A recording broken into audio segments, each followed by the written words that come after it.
So what makes Dragonlance so special, besides the whole dragon thing? Do not talk to me of dragon fire. I know its wrath and ruin. Later this year, Wizards of the Coast will revitalize the Dragonlance campaign setting with its upcoming campaign-length adventure, Shadow of the Dragon Queen. The new campaign is set during the early part of the War of the Lance, and will pit players against Lord Soth and his evil dragon army. Other recently revived D&D campaign settings all have some sort of easy-to-understand concept as to how it's different from generic high fantasy or a setting like the Forgotten Realms. Ravenloft is D&D but horror. Spelljammer is D&D in space. Planescape deals with the heavens, the hells, and all the other weird places outside of the material plane.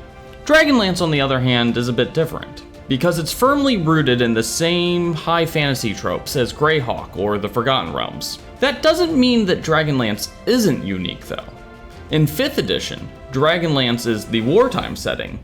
That means if you want to run a campaign where your actions can shape the entire course of a war between good and evil, Dragonlance Shadow of the Dragon Queen is definitely something you'll want to play. There are a few other things that make Dragonlance unique among D&D worlds. For one, it has Kenders instead of halflings. Kenders are a slim race that almost look like children. But while Kenders have the same sort of wanderlust that often afflicts halflings, Kenders have a penchant for finding useful objects that often belong to someone else. That's just like your opinion, man. They also have a supernatural gift for taunting foes in just the right way that those enemies lose their cool and all but guarantee that a Kender will come on top in a fight. We're just done with phrasing, right? That's not a thing anymore. There's also the Draconians, a humanoid race of dragon-like creatures. Unlike Dragonborn that you'll see in any other campaign setting, Draconians were created from stolen metallic dragon eggs and warped via an evil magic ritual to become soldiers of the Dragon Queen Takesis.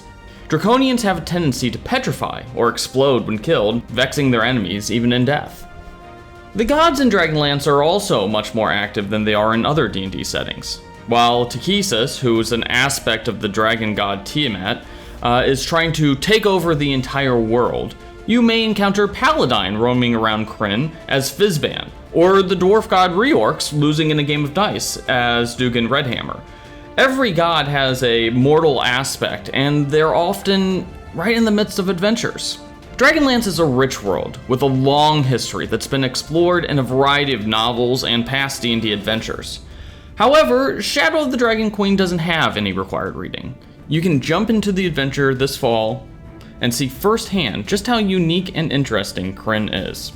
Let us know if you're looking forward to Dragonlance in the comments section, and be sure to like this video and subscribe to the Character Sheets YouTube page. Well, that's just lazy writing.